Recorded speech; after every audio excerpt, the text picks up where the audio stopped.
الله الرحمن الرحيم بسم اللہ الرحمن الرحیم وبہ نستعین وہو خیر المعین۔ ناظرین کرام سلام علیکم۔ جناب علی اکبر علیہ السلام کی چوفسی جو خصوصیت یہ تھی کہ آپ حق اور باطل کو اچھے طریقے سے پہچانتے تھے۔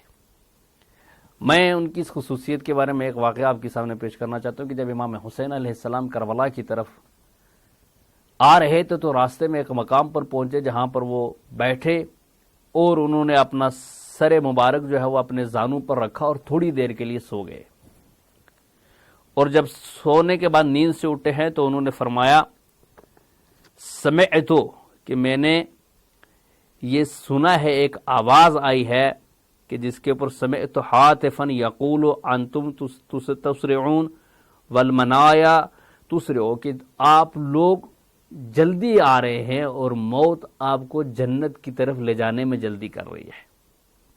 تو جب یہ بات جناب علی اکبر علیہ السلام نے سنی تو انہوں نے اپنے بابا سے سوال کیا کہ کیا ہم حق پر نہیں ہیں یا ابا افلسنا علی الحق، کیا ہم حق پر نہیں ہیں؟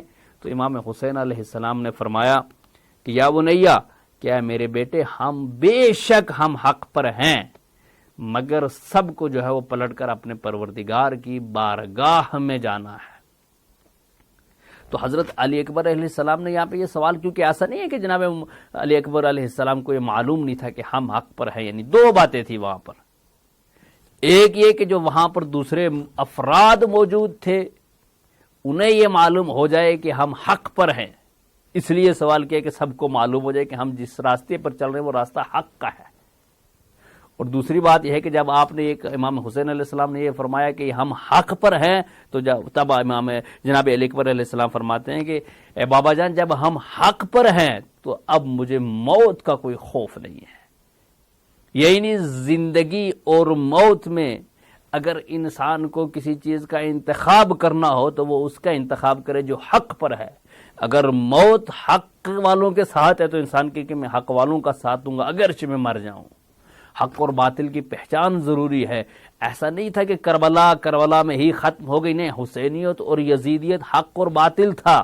امام حسین علیہ السلام حق پر تھے، یزید باطل پر، اور حق و باطل آج بھی ہے، آج بھی ظالم اور مظلوم ہے۔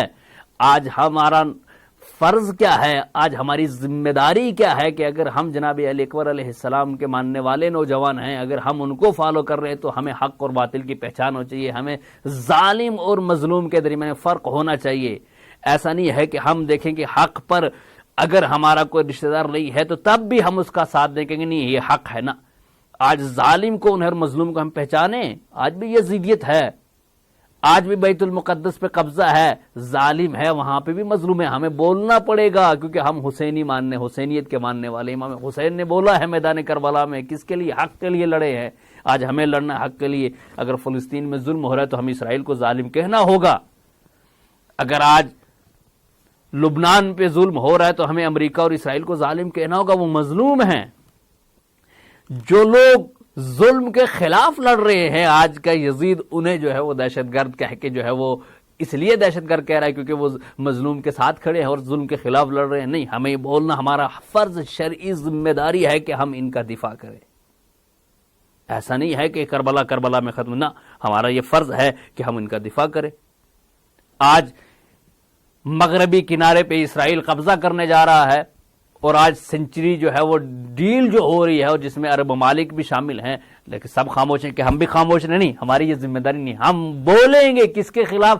ظلم کے خلاف۔ ظلم کہیں پہ بھی ہو رہا، ہمیں یہ نہیں دیکھنا کہ مظلوم کا فرقہ کیا ہے، مظلوم کا مذہب کیا ہے، ہم مظلوم کے ساتھ ہیں۔ امام علی علیہ السلام فرماتے ہیں کہ جو تین طرح کے لوگوں کی طرح کے ہوتے ہیں، ظلم کرنے والا، ظلم کا ساتھ دینے والا، اور ظلم پر خاموش رہنے والا، یعنی ظلم دیکھ کر خاموش رہنے والا بھی ظالم جیسا ہے۔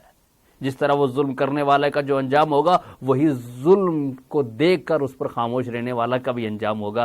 لہٰذا ظالم کے ہم خلاف ہیں، یہ ہماری شرعی ذمہ داری میں بولنا چاہیے۔ اگر اسرائیل جو ہے وہ فلسطین پہ ظلم کر رہا ہے تو ہمیں بولنا چاہیے، اگر یمن کے مسلمانوں پہ عرب ممالک ظلم کر رہے ہیں تو ہمیں بولنا چاہیے، اگر جو ہے وہ لبنان میں جو ہے وہ ظلم ہوا ہے اور سینکڑوں لوگ مارے گئے ہیں تو ہماری شرعی ذمہ داری ہے کہ ہم بولیں، اس لیے کہ ہم ظالم کے خلاف ہیں، ہم مظلوم کے ساتھ ہیں۔